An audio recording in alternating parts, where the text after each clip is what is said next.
Welcome to Year in Review, a special edition of Dateline SAU. We're taking a look back at some of the biggest stories from the 2020-2021 school year. I'm Brooke Haas. And I'm Ryan Sandness. The academic year began with a major announcement from SAU President Sister Joan Lisinski. She shared her plan to retire in August 2021. Sister Joan has served as the school's 13th president since her installation in 2007. She is being replaced as president by Dr. Amy Novak. Novak comes to St. Ambrose from Dakota Wesleyan University in Mitchell, South Dakota. Dr. Novak has served as the president of Dakota Wesleyan since 2013. She officially takes over as president of SAU beginning August 7th. Her installation ceremony is set for October 1st.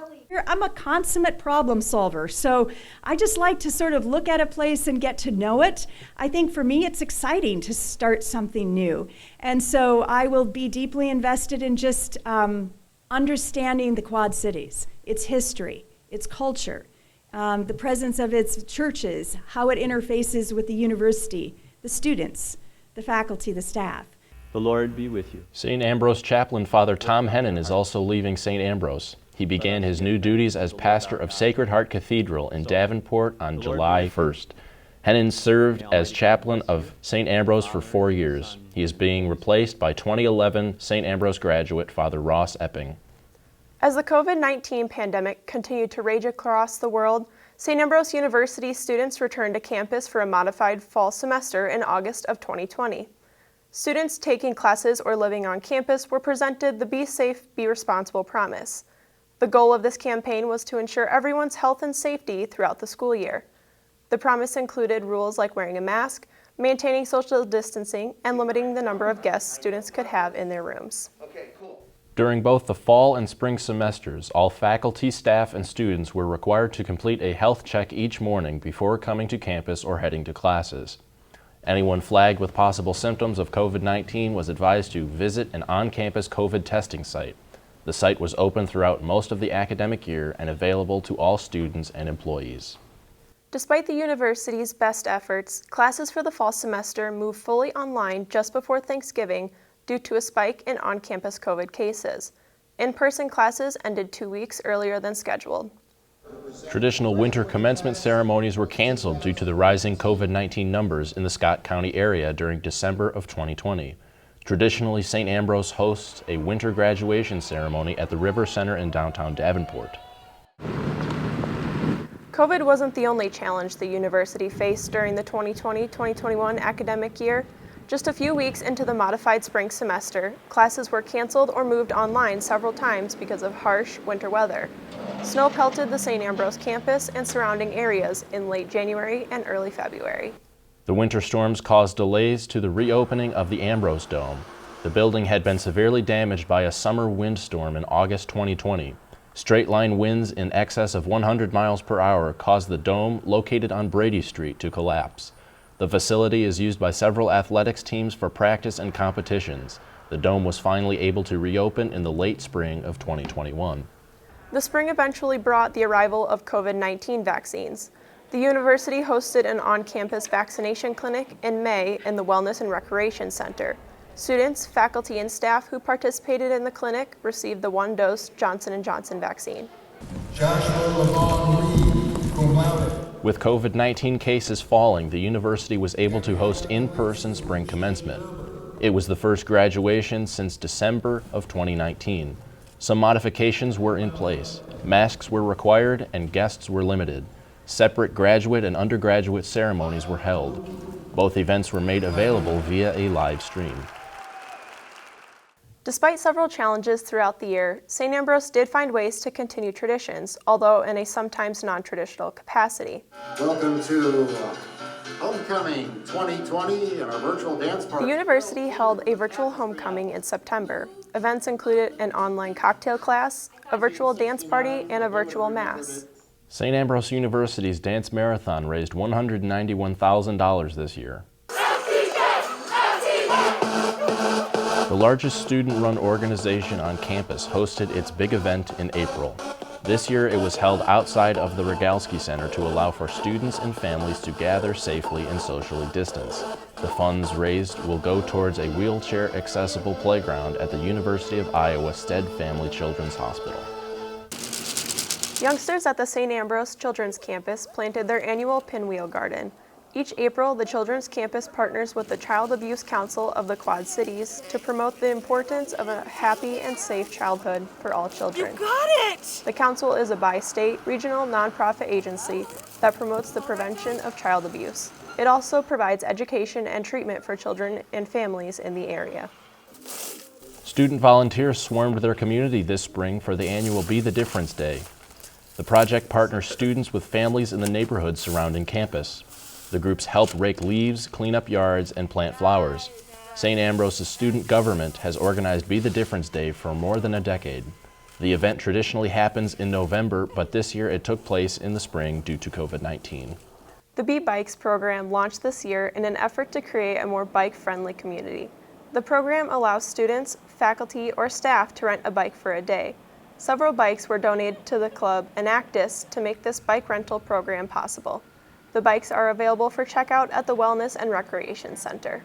This spring, students, faculty, and staff showed their support for minority groups on campus during the second Campus Unity Walk. The Unity Walk was created in 2019 in response to racial graffiti and discrimination that happened in the Wellness and Recreation Center.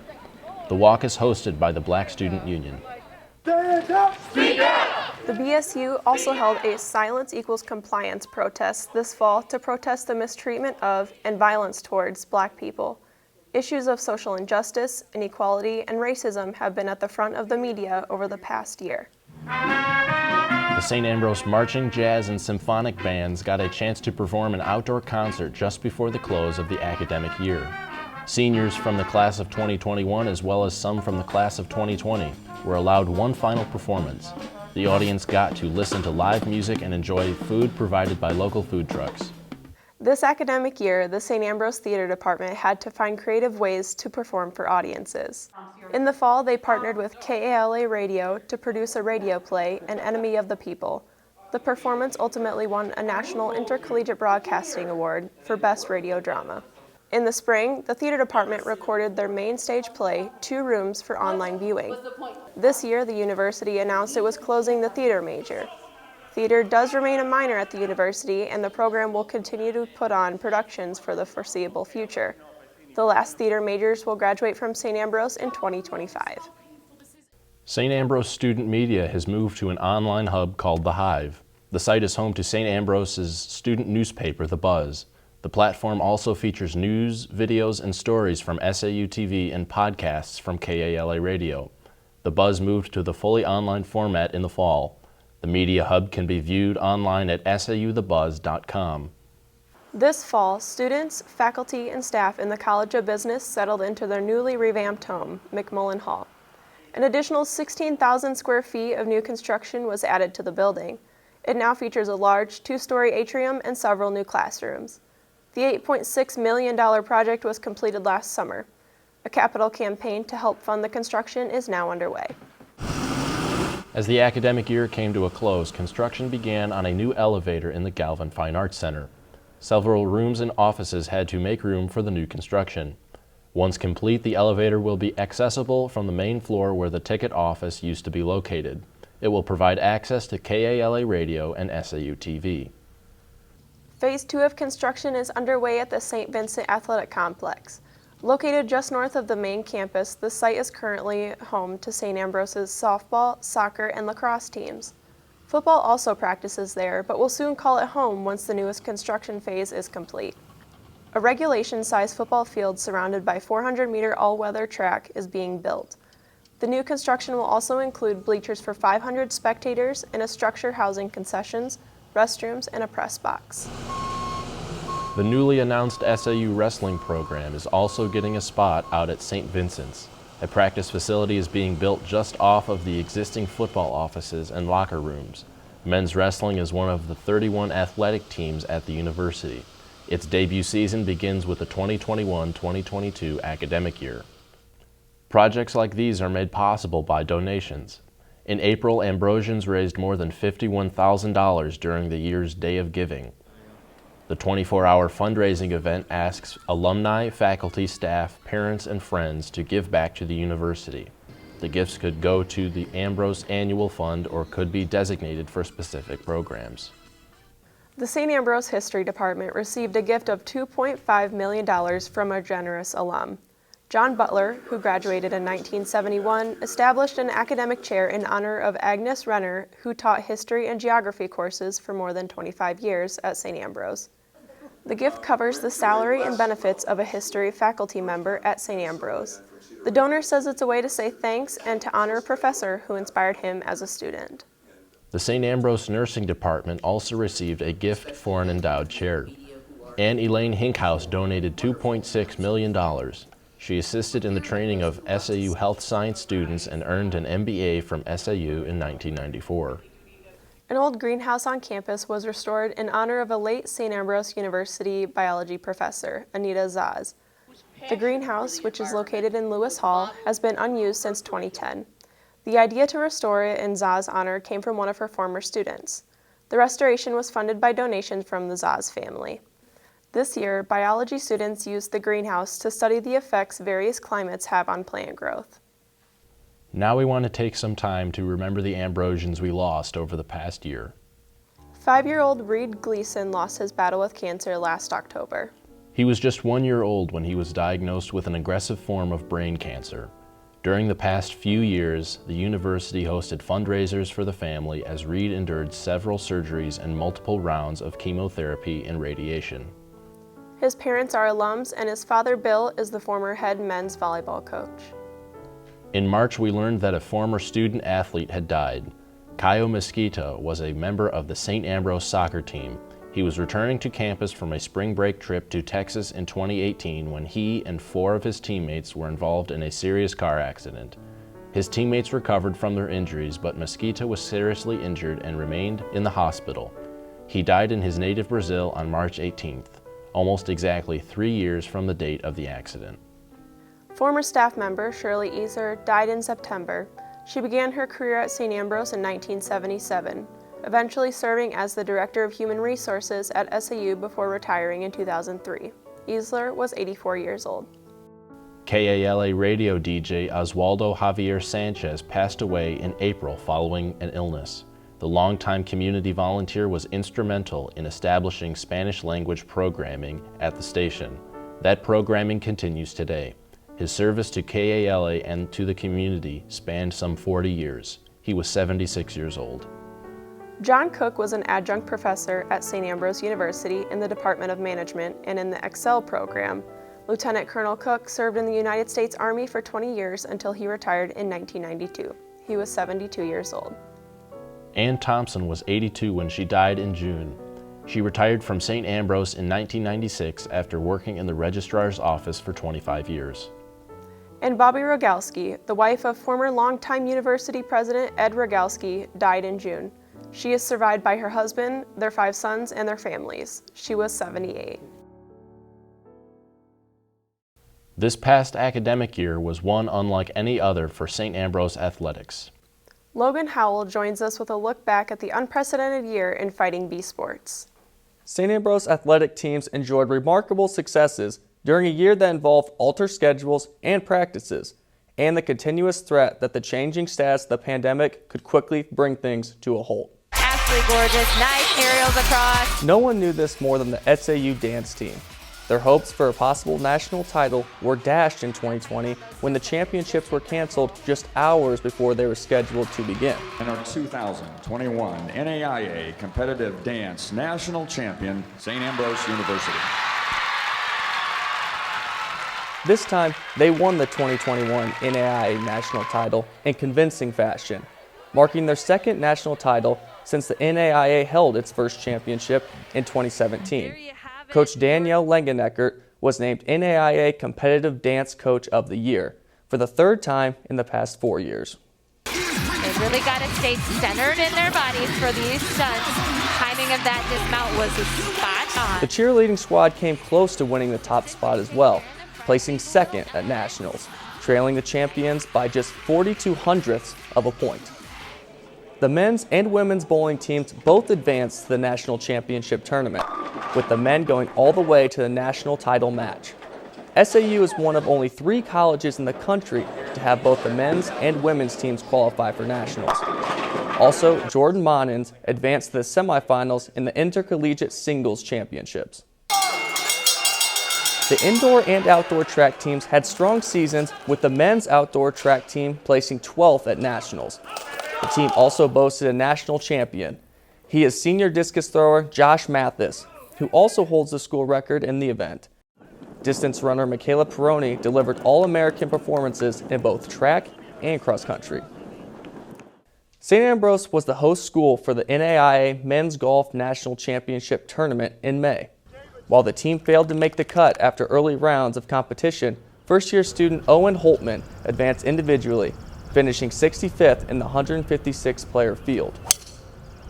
The women's team placed second at the CCAC Championships, their best performance since 2010. The men's lacrosse team ranked 5th in the nation, finished with a 13-4 record, and advanced to the semifinals at the NAIA National Invitational. And the women's lacrosse team started the season winning its first 8 contests, ending up with a 12-2 record. COVID forced the Fighting Bee football team to move its season to the spring, playing its first games in bitter cold and snow in February. The team eventually wrapped up the season in early April with a 5-3 record. We kicked up for Kerr, and Kerr with the monstrous dunk. The basketball teams played a shortened schedule, with the men boasting a 15-6 record, while the women ended the year with a 12-8 mark, getting the 1,000th win in program history, just the 4th NAIA women's basketball team to reach that mark. The women's volleyball team advanced to the quarterfinals of the conference tournament, finishing with a 17-9 record. Jill Kavalauskas earned several honors during the season, including being selected first team all-conference. The women's soccer team advanced to the championship game of the conference tournament, ending the season with a 9-7-1 record. A young softball team got a late start on the season, but finished strong for a 19-12 record.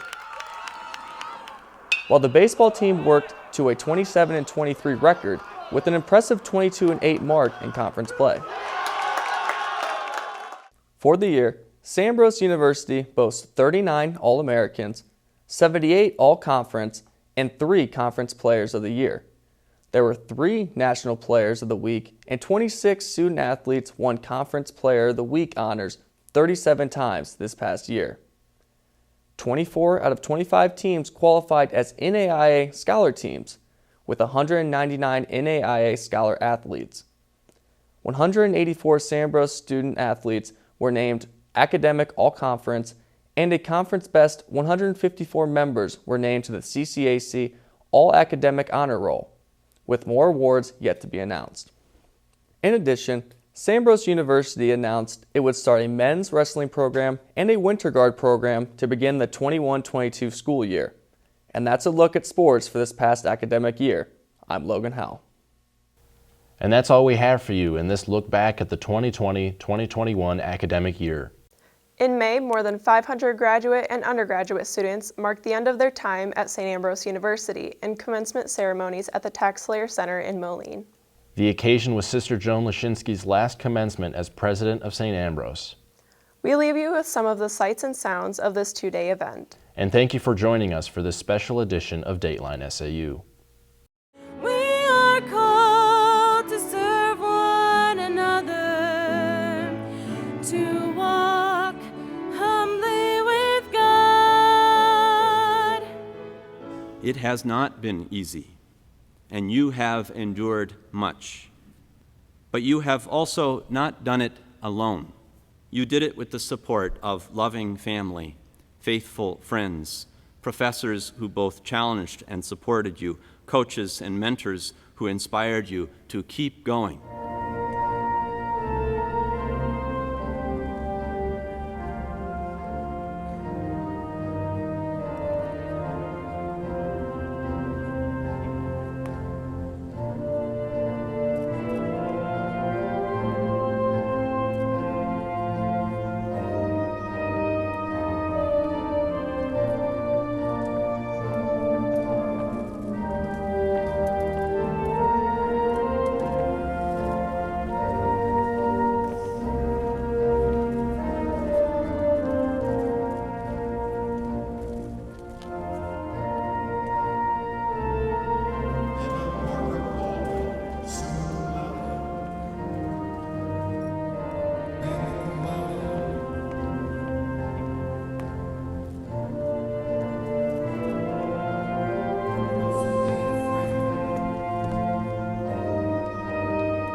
As your time at St. Ambrose University comes to an end, you have a whole world of opportunities before you.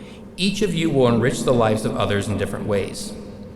While I cannot guarantee you unlimited success, I will tell you by seeing the world around you, knowing where you came from, and embracing uncertainty in life, your journey will be more meaningful, you will go farther, and live a fuller life. Don't be satisfied with what you know. Explore what you don't know. I read somewhere that the sign of intelligence is not the answers you give, but the questions you ask. So ask questions. Be curious. Read. Think. And wherever life takes us, let us hold this thought close to our hearts. Your connection with St. Ambrose does not end with receiving a diploma here today. Being an Ambrosian will always be part of who you are, and you will always be part of St. Ambrose, a part we will hold very dear to our hearts. May God bless you on your way. Congratulations.